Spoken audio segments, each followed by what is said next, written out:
JT and Phillip break it down from kickoff to the final slide. Every snap, every route, every block from the black and gold pride. Who rose up in the trenches? Who vanished when it counted most? They call out the heroes and the gaps, set the record, raise a toast.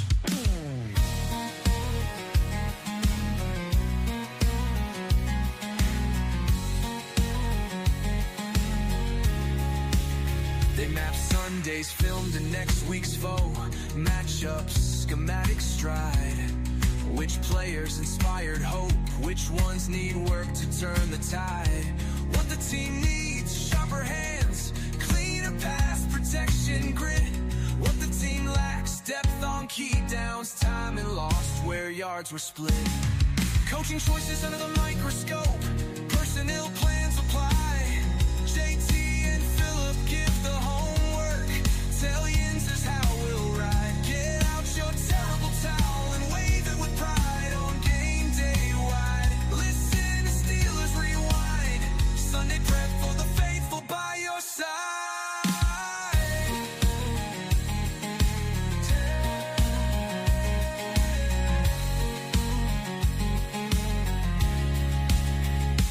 Yinzers, tomb towels held high. JT and Phillip lead the guide. Sports 5-0, Steelers Rewind. Study the tape, then ride.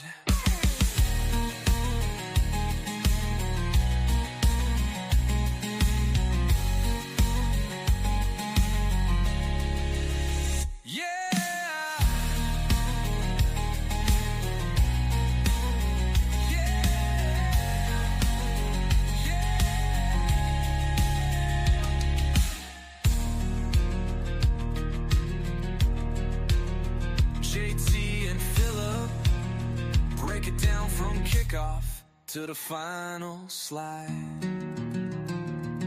All right. Welcome to Steelers Rewind. Hasn't been a good couple of weeks here for Steeler fans. We'll get into that here in a minute. But I'm going to first start off with our advertiser for today is the Halftime Lounge out in Baldwin. Great food. Got pool tables, got great beers to pick from. Great people in the bar as well. We go out there and hang out. It's just a great place out on Cathell Road in Baldwin. It's a great place to go hang out with Yinzers, man. Guys like us are just sitting around watching football and stuff. You can sit there and talk football for a while. It's a Halftime Lounge. Gina and I cannot remember the other name right now off of Marissa. Gina and Marissa, two great girls out there. They've been there for a long time and doing their best, and they're doing a good job at the bar. I think they might have bands there on Saturdays as well. But you get a chance to go out to Halftime Lounge, you won't be disappointed.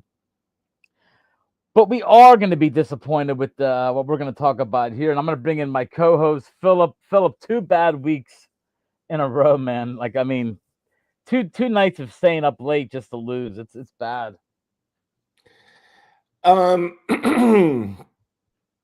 I did not expect to see the Steelers quit playing defense in the second half. They were playing okay in the first half. The Steelers had a 16-7 lead going into halftime. And I was thinking, okay, this is a half-decent game. There were some things that were going well. There were some things that weren't going well, primarily on the defensive side. But I liked the way the momentum was shifting towards the Steelers in the second quarter and in the halftime. Then the unbelievable happened. Yeah, the unbelievable was they could not play defense again for the second half in a row. And quarterback just tore us apart. We're talking about missed tackles. We're talking about blown coverages. We're talking about not being able to make adjustments in the second half. We're talking about letting, Tucker Kraft just show how good he is. And he is a very, very good football player. He's one of the better tight ends And by the way, yesterday was National Tight Ends Day.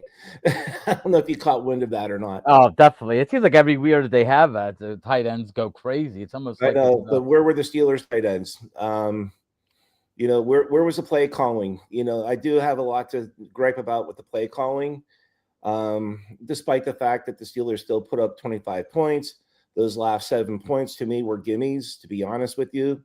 But I was also hoping that this would have been Roman Wilson's coming out party. The potential was there for it to be his coming out party. Yeah, and that was the best. That was the best thing taken out of that whole game was the fact that he made a couple of really nice plays.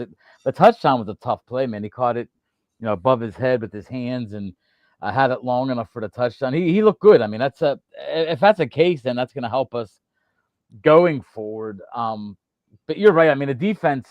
I don't know what it is. As TC Javorja says here, TJ Watt should be on a milk carton. I think people are a little bit harder on TJ Watt than I would be. I mean, he's not getting the sacks. Don't get me wrong, but the guy's making plays in the back. He's getting into the backfield. It's the guy on the other side, man. If TJ Watt's getting double teamed and getting chipped by a running back, which he is on every play, where's Highsmith? Highsmith is the guy that should be on the milk carton, man. I know he don't got the money that Watt's getting, so Watt's getting put under a microscope. But man, come on, Highsmith. I mean, and Herbig. I mean, as much as I love Herbig, he took a bad penalty that didn't backfire because they kicked that field goal at the end of the first half. That was where I was getting worried. And then when he missed the field goal, I agree with you. I thought they missed that field goal going into halftime. I'm like, all right, we're up by 9. We get the ball first, and that first drive was just pathetic as usual. We have no. And I know my buddies that are listening and they're gonna be like, "Holy crap!" But I'm off the Tomlin, man. I'm done with Tomlin. It's just too many years now, and this back-to-back games where there is no adjustments. The other team goes in. You see what the other coaches do. They go in, they adjust, they come out. The Steelers never can. They can't adjust on the fly for one. That's for sure. Because once Flacco and Love last week, yesterday just got going. They can't do anything. They have no way of stopping them. Can I say this, JT? If Coach Tomlin were head coach of a premier college football program, let's just say like Alabama or Georgia or LSU, he would have been fired. There's no doubt. Yeah, there's no doubt right now. I mean, he'd be getting a buyout. I'm going to tell you another guy. I mean, he mentioned TJ Watt. I sort of stuck up for TJ Watt. I'm going to tell you a guy I'm not going to stick up for. His dad was a great Steeler. I mean, Joey Porter could tackle. Yeah, there's some stuff missing with him. I think he's playing hurt though. He doesn't tackle. He doesn't try to tackle. No. Watch him. He looks like a photographer running past the runner. Like he literally is running past the runner, looking at him like, dude, you got to make a hit, man. You got to do something. He got another holding penalty. Didn't hurt because they got the catch anyways. But this guy just does not. This guy does not perform. It's just 3 years in a row now, and it's just getting to the point where that secondary is very, very poor, man. It is. I mean, Ramsey makes a play here and there, but I'm telling you what. Now that Elliott's probably gone, I didn't hear it, but is he gone? I haven't heard any updates yet. Tomlin's press conference is tomorrow, so we'll get an update then. He looked bad. It looked bad, though. So here's the thing I'm going to talk about that play. Did you think that a flag should have been thrown on offensive pass interference on Kraft? He pushed Elliott. He pushed him. Yeah, there was definitely a penalty there. There was a couple plays that were really, really bad. That was one, the penalty, and then the one, of course, if Rodgers throws an interception there, the play should have went. I mean, it was a free play. Rodgers thought it was a free play. Exactly. That was bad. I mean, just for the guy to jump off sides like that right in the middle of the play. I am not going to blame the referees for the loss of this game. At first, we were talking, my friends and I watched the game last night together. We were talking about how deplorable the referees were and how they're going to give this game to the Packers. I'm not going to blame the referees for the outcome of this game because there was plenty of time for the Steelers to still start playing some good football again, some good defense again. But I've never seen a missed call like that in my entire life of watching football. JT. There was contact made with Frazier. Okay, it's a given that that's a free play, which is why Rodgers went downfield. No flag. But yet there was a flag thrown on Metcalf, push off early in the game, but that's within 5 yards. I thought you can have a little bit of contact within 5 yards. Yeah, he pushed him. I get it. But Tucker Kraft did the same thing on Sean Elliott. Nothing. Yeah, that was bad. I mean, even the announcers saw it. Both announcers saw it right away. He got pushed, and on a play like that, I mean, all you're watching, the referee's watching the ball and watching the play. That should have been an easy call. And the play, like I said, if Rodgers throws an interception there, because like I said, usually when there's a free play like that, I mean, a quarterback will take a risk that you don't normally take because you're like, hey, what have I got to lose, kind of thing. I like you said, I ain't blaming the refs. And I don't know if this defense can get any better, man. I'm being dead honest with you because it's like one or the other. They can stop the run, which they did. They stopped Jacobs, or you stop the pass, which they did they did a decent job against like the Vikings, but they cannot do both. And once they get going, I've never seen a team get passed on like the Steelers. I mean, this is worse than last year. We have all these big name guys in the secondary, and they're just getting.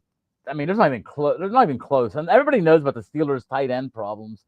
And this is what I've had it with Tom. And like, come on, man! Like you always give up big games at tight ends. Tucker Kraft is coming in, having a great season. I don't get why you let a guy like that just after that many 7 catches for $143, 2 touchdowns. Here's what I would do. Exactly what I would do. I would bench Slay and put Pierre in. They need something, man. They need to do Slay something. is not playing football. Patrick Queen is not playing football. Those are the two I'm picking on defense. Okay. I know there are others who played, terrible last night. Where was Ramsey last night? It was just deplorable football. These men are not playing like men. They're not playing smart. They're not being coached smart. It's bad. And on national TV, 2 consecutive games on national TV where everybody has tape now. Everybody knows how to beat the Steelers defense. I mean, we're leading at halftime both games, and quarterbacks just looked unbelievable. That's a good question, TC, because they were talking about that last night. Collinsworth was talking about the quick buzz thing that they had for the touchdown for Roman Wilson. They called it incomplete on the field, and then they were able to do a quick thing. I don't think they can do that for like offsides, and I don't think they have that ability yet to do offsides or No, they can't. You can't throw a red flag on a missed penalty. Yeah, that's not in the rule book. I mean, if they want to get to that point where the NFL does that kind of stuff, that would be great. But I mean, then you're looking at where do you end? I mean, you could throw that red flag almost every play on TJ Watt getting held, thrown to the ground. You limit the number of times you can do it, just like what they're going to do with robotics at home plate in Major League Baseball. That's what you do. You question a missed call by the home plate ump. And I think you should have one opportunity, maybe 2 at the most, to question a penalty that should have been or shouldn't have been. The only thing bad about that, Philip, is these games are getting to be 4 hours as it is, man. I mean, like college football is taking it to the extreme with all their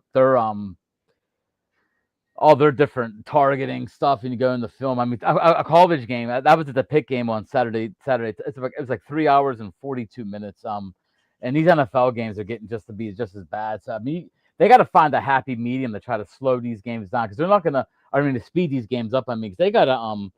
You're not gonna get rid of commercials. The NFL makes too much money on that, but you gotta find a way. That's the obvious. These games are just too long, man. I mean, honestly, a game to last 3 hours, and I mean that was like 11:40, I think, when the game was over last night. So yeah, so that's 3 hours and 20 minutes. That's not absolutely terrible. I could have gone to the game last night, and that's why I didn't go, because I didn't want to get home at 1 a.m. If there were a 1 o'clock game or even a 4:15 game, 4:20 game, whatever time they kick off at that time period, I would have gone. Because I really wanted to be at that game. I'm not gonna lie, people. I like Green Bay. They're like my second favorite football team, and they have been for a long time. So it would have been a fun game to go to. And I have to say this too: I've been out and about this past weekend, and I ran into a lot of Green Bay fans, not necessarily all from Green Bay. They're the coolest fans.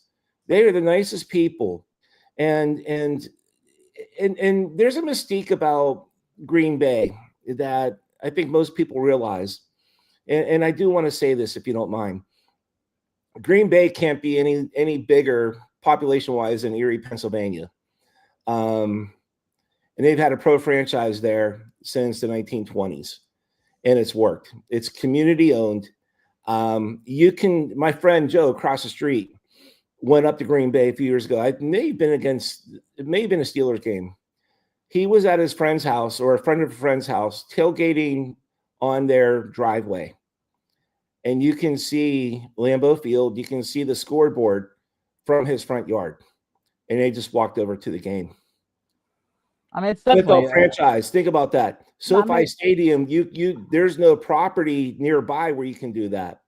Nothing. I mean, it's definitely a great organization. The thing I'm a little bit pissed about is who were the Steeler fans that sold out last night? Because I mean, there was a ton of Green Bay fans there, and that's usually the thing the Steelers are good at doing on the road, is filling up a stadium. And there was a ton of Packer fans there. I mean, Rodgers even said he heard the "Go Pack, Go" chants, and he said, "Yeah." Yep. He said that he was amazed at how many Packers. So there had to be a lot of Steeler fans. I think that's why the ticket prices, they weren't jacked up because of Green Bay fans. They were jacked up because of the Steeler fans selling them tickets. They were going for like about $300 earlier in the week. They started going down a little bit yesterday, like $170, because my kid was watching it to see what they'd go down to. Timothy, they were going up to as much as $1,200, depending on where you were sitting. Oh, definitely. Like the new club that's at the end zone, I saw $1,200. The traditional clubs they have, East Side, West Side, they were going for $700, $800, $900. I have a good friend up in Ontario, Thomas Loft. He was asking about ticket prices and stuff like that, and I told him, I said, if you want to pay this kind of cash, I mean, that's where it's going at. But as late as yesterday afternoon, they were going for almost dirt cheap. Yeah, they were starting to come down. I told my son if he wanted to go down and tailgate, and once that kickoff gets kicked off, I mean, them guys got to get them tickets are worthless. So that's what a lot of people do. You missed the opening kickoff, who cares? But Timothy, I agree with that as well. We were going to get into that. The Steelers' schedule coming up, Philip, could be very, very. I mean, we could go from being 4-1 to a team that could be. I mean, we could be in big trouble, because Indianapolis is the real deal. The Chargers are not an easy team.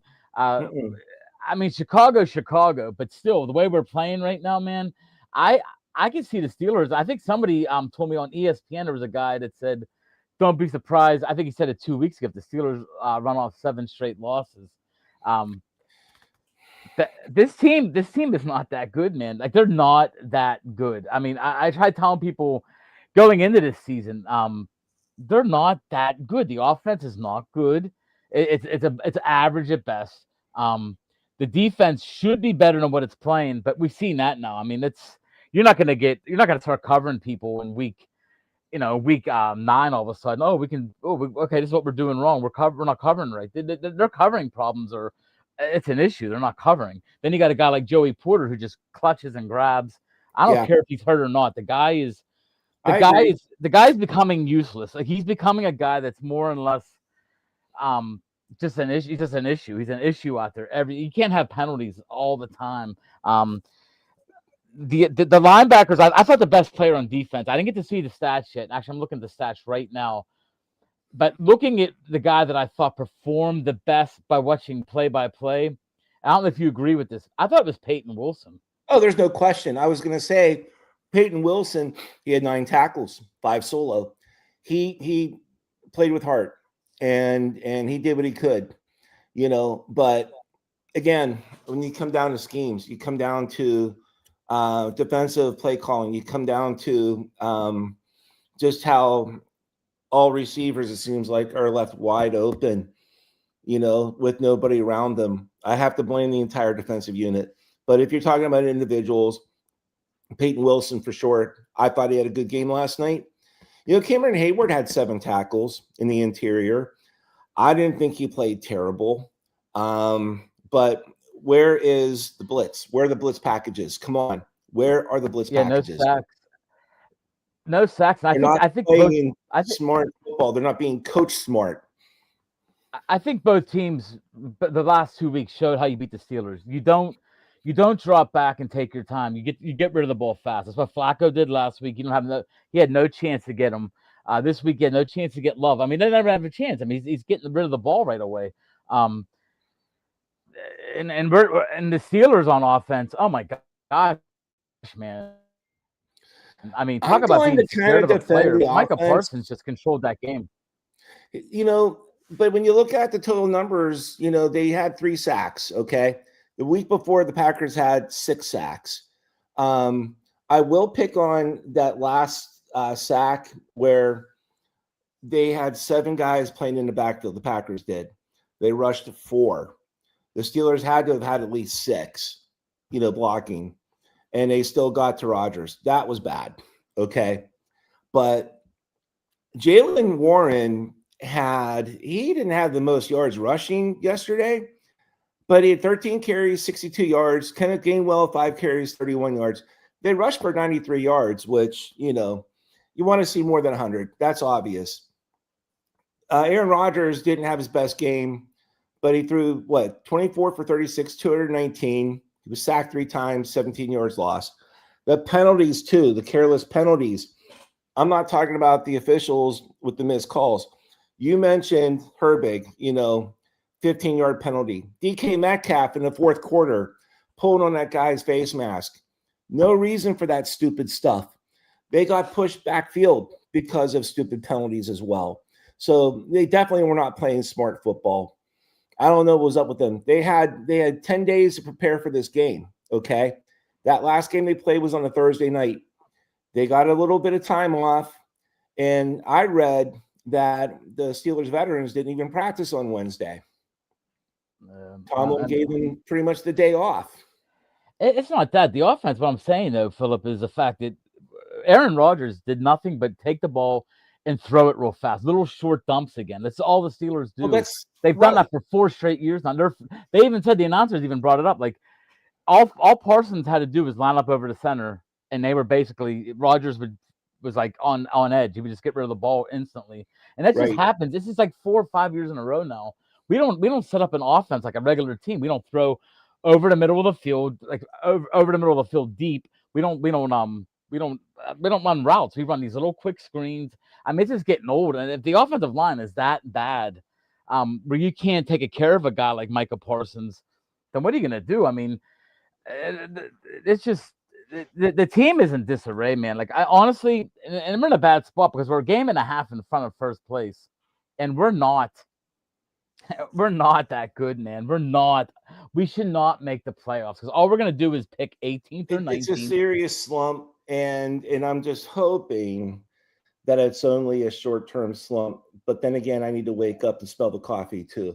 Yeah, it's not looking good. I agree with you 100%. We can't be picking 18th and 19th, but we're going to. Our division right now, this division's on pace to have a winning team at 7-10 or 8-9. I'm being dead serious. If you look at it, Cincinnati, where's it at now? The Steelers are 3-4-3, and the Bengals are 3-5. The Ravens are 2-5. So chances are this division can end up one of them divisions where an 8-9 wins a division. I'm being dead serious too. I mean, the Steelers they're gonna lose to the Bills still. They're gonna lose to the Colts. There's no way we're gonna stop Jonathan. No, they're not beating the Colts. Let's just get that on record right now. They're not beating the Colts. That's a home game. I don't care. You can play that game in Manchester, New Hampshire, where my buddy Joe lives.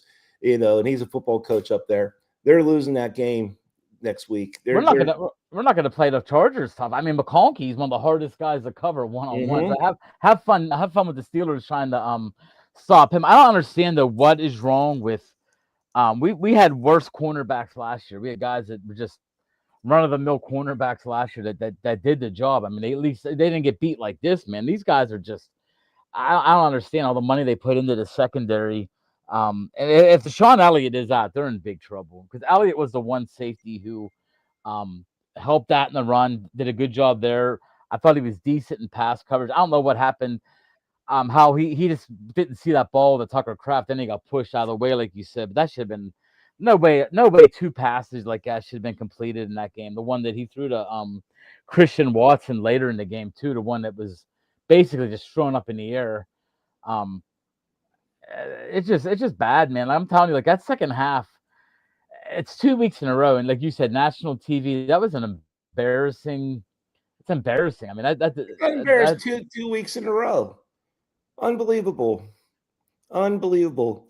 And then I never heard of Emmanuel Wilson. He played very well last night against the Steelers. He had a lot of explosive, gains. He ran the ball well. So that's where the defense really fell apart too, was they couldn't protect the run much in the second half. I don't know. I can't wait to study Indianapolis's defense, just to see how good they are. Keep in mind, I think they play in a weak division too. They definitely do, but we're putting up 30 points. We're putting up 30 points a week, and I know they are. Jonathan Taylor's having a historic running back season this year. Best running back in the NFL. And it's going to be, and if you stop him, then you got to worry about it. And Daniel Jones is just that kind of quarterback that you hate to play against. He's not going to throw the ball 80 yards and beat you like Josh Allen, but he's just going to throw precise, quick hitters. But the last 2 weeks is all the teams did, quick hitters. When's the last? We didn't really give up a bomb in 2 weeks. It's just. Do you remember last year's game against the Giants? Daniel Jones looked like an all-pro quarterback against the Steelers defense. Yeah, it was probably his only good game last year with the Giants. I just don't get the Steelers with the coaching. There's no adjustments coming out of halftime. Nope. I mean, 16-7. They were moving the ball on us. We were getting sort of lucky there. They missed a couple field goals. Right. But you could tell that. I mean, they came out. Cincinnati just came out. I mean, I'm sorry. It was Green Bay, but Cincinnati did it 2 weeks ago. But they just came out, changed their philosophy. They saw what was working on offense, and they hammered it out. You would think after one drive, the Steelers would go over to their bench and say, "Hey, we're going to change this up. We're going to." I just don't get it. Like, there's no adjustments whatsoever. It looks like they're listless. Like the team looks listless. I mean, how do you give up that many? We got up 28 points in the second half. Terrible. But I'm going to say this too, JT. And I don't do this to people in real life, but I do love it when the teams that I don't like also lose, like the Dallas Cowboys. Okay. And even Cincinnati laid an egg to the Jets in the fourth quarter. They lost that game with all the points they put up. I love it. So while we're drowning in our sorrows and while we are here just, just complaining about how bad the Steelers are, how bad the Steelers defense is, that put me at a little bit of in a little bit of a better place. Yeah, not when you watch $163 million defense. No, you're 100% right. I mean, what they call a historic defense, it's historically bad right now. Okay, it has been all year too. I mean, I honestly look at the beginning of the year. They had them. They struggled against the Jets. I mean, if Boswell is the only player in that building that should be safe from anything. He's the only guy. He's the only guy in that organization. He's your team MVP. Oh, by far and away. I mean, the guy is. If they don't fix that sod from a couple of weeks ago, that sod was fixed. I mean, the dude's amazing. He's kicking 56-yarders right down the middle. It's not even two of them last night. Not even close. On what's still deemed a bad surface, even though they replaced it. Yeah, I mean, he's the only player. I mean, he's the best player. He's the AFC's best kicker. He's the NFL's best kicker. And I said this about a month ago. I said I think he might be. He's starting to me is becoming the best kicker in NFL history because I've never seen a guy kick this many 50-yarders and it's like automatic. I mean, people are like, "Oh, Justin Tucker," but I'm like, I don't know, man. I just think it's I think he's the best kicker of all time. I mean, I'm being dead serious when I say that. If you take away his second year in the NFL where he had a rough season, he's been about as money as they can be, man. My brother Bill made a great point in a text message with our sibling thread. Today's 50-yard field goals are yesterday's 40-yard field goals. Gary Anderson was kicking in the 40s, and we're like, oh man, he made that. That's great, you know. And then all of a sudden, you know, now you've got Boswell, you got Aubrey, you've got some other guys who are kicking 50+ yard field goals, no problem. Even you got that kid from Fox Chapel who nailed a 57-yarder a couple weeks ago, who's going to be playing in Georgia. Yeah, I mean, it's definitely a different. I mean, Kicking is a real thing. Field goal kicking is a real thing. It wins you games. It can lose you games. So that position is actually becoming much more important. It's going to get to the point now where they're going to have to they're already talking about maybe having to move the goalposts in a little bit just to make the kicking a little bit harder. Yeah, keep them where they are. I like it. They used to be on the goal line years ago, like decades ago. Yeah, that's why. They finally moved them back in the early 70s. But no, keep them where they're at. Let's relish these field goal kickers who can just be that accurate. It's so much fun to watch Boswell nail them all the time.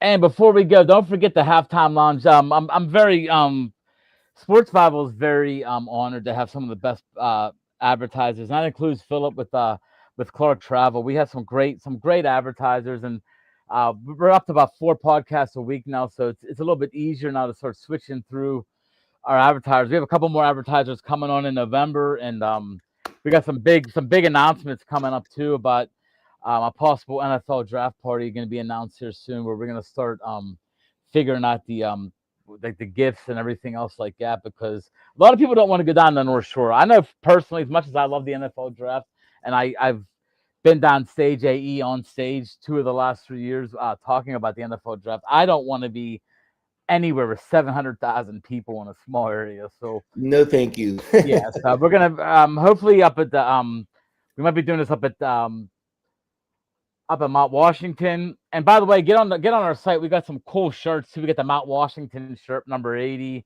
We just made them. I was hoping he would take off and have some huge games, but they haven't really used him as of late. But you know, bad play calling. Yeah, it's just they ain't using the guys they got. But don't forget, go out to halftime lounge. Philip, next week we can talk about the Indianapolis Colts. Hopefully, I can't see it being any better, man. This is just a tough stretch. The defense doesn't improve. If Elliott doesn't get healthy, if Elliott is gone for the year, I think they're in some grave danger. Because I think that's the one spot in the secondary where then they're going to have to use Ramsey maybe more back as a safety, and I don't think that's his strong suit as well either. So before we get off, JT, next week, Indianapolis, I have to say this, my wife works for a company that's based in Indianapolis, and every time the two teams play each other, my wife does face some serious trash talk. And I have a feeling it's going to I'm looking over my wife's direction right now, and I have a feeling it's going to be bad next week. She was nodding, I guess. I mean, it's going to get bad because I like you said, though, the Colts are 7-1. They're due for a bad game. Everybody has bad games, man. I mean, we've seen teams lose in this league this year that like, oh, how they lose, But like the Bills lost a couple games. I mean, teams lose, man. Teams will find a way to lose. So the Steelers just got to come out and improve their play. They got to get a better offense too. They got to have an offense that could just move the ball. I mean, they moved the ball at the end of the game, made the game a little closer than what it was. I think Green Bay could have. That game goes another quarter. Green Bay, we just can't stop anybody. It's 2 halves in a row now. 2 second halves where we didn't make any stops at all on defense. So that's we're going to see if they have real men playing, or as Tomlin always says, volunteers. Okay. And the way they've been playing, they should be playing like volunteers, be paid like volunteers, not being paid at all, that is. But we'll see if they show up. I hope they come in mad. I hope they come in aggressive. I hope they play what the Steelers brand of football is supposed to be. Okay. I agree, man. They got to change this around, man. A win against Indy goes a long way, especially you don't want to start off, you don't want to go 4-4, man. And that's just no. And you got to go to LA the week after the Chargers. So, but everybody out there, thank you so much, Philip. Thank you. Oh, thank you, guys, JT. Always a pleasure, man. Yeah, guys, don't forget www.sportsbible.com. Articles, podcasts, advertisers, a little what's on tap for you beer drinkers. It's getting good now this time of year too. You see some pumpkin beers, some Christmas beers. So you people from Pittsburgh come out and get on the sites and check it out. But thank you, Philip. Thank you, guys, and have a Thank you, good night. JT. Have a good one.